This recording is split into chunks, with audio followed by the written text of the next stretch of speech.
महर्षी उग्रदेवांनी असं कोणतं रहस्य मणिग्रीवाला सांगितलं की ज्यामुळे अत्यंत दुराचारी, पापी आणि वाईट व्यक्ती असलेल्या मणिग्रीवाचं भविष्य पालटलं आणि त्याला राज्यपद प्राप्त झालं, तो राजा झाला? हे पाहणार आहोत आजच्या कथेमध्ये. जय श्रीराम. आपले सगळ्यांचं मनपूर्वक स्वागत आहे. आणि या अधिक मासाच्या निमित्तानं आपण रोज नवनवीन वेगवेगळ्या कथा ऐकत आहोत. ज्या साधकांनी अजूनही आपल्या आधीच्या कथा पाहिलेल्या नसतील त्यांनी अवश्य श्रीराम संस्कृत यूट्यूब चॅनलला भेट द्या आणि याच्या आधीच्या सुद्धा दिव्य कथांचा आनंद घ्या. आपण मागच्या व्हिडिओमध्ये पाहिलं की मणिग्रीव आणि उग्रदेवांचा संवाद चालू आहे.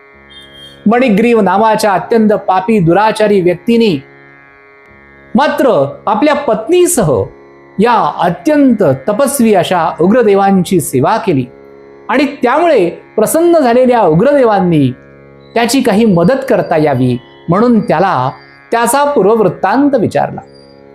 संकोच न करता मणिग्रीवानी सगळं काही खरं खरं सांगितलं. तो म्हणाला, खरं तर मी अतिशय चांगला व्यक्ती होतो.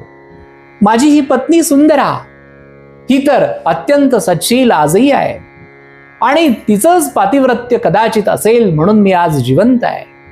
महाराज, मी सच्शील होतो, मी चांगला व्यक्ती होतो, परंतु माझी ग्रहदशा कदाचित बदलली आणि मी वाईट वागायला लागलो.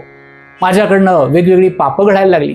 मी व्यसन करायला लागलो, मी मांसाहार करायला लागलो, मी लोकांना लुबाडायला लागलो आणि माझी ती जणू काही वृत्तीच झाली. त्यामुळे आसपासच्या सगळ्या गावातल्या लोकांनी माझी तक्रार राजाकडे केली आणि शेवटी राजाने मला शिक्षा केली. माझं सगळं धन दौलत काढून घेतली आणि मला तडीपार करून जंगलामध्ये हाकलून लावलं. परंतु आता माझं मात्र अंतःकरण बदललं आहे. मी तसा चांगलाच व्यक्ती होतो आणि आपण पाहिलं तर मी कसा वागलो आहे. उग्रदेव त्याला म्हणाले की चिंता करू नकोस, तुझा मूळ स्वभाव पुन्हा तुला चांगल्या मार्गावरती घेऊन आला आहे. तू अत्यंत प्रामाणिकपणे तुझा पूर्ववृत्तांत सांगितला. तू चिंता करू नकोस. आता लवकरच अधिक मास येतो आहे. या अधिक मासाचं मी तुला अतिशय एक महत्वाचं उत्तम व्रत सांगतो.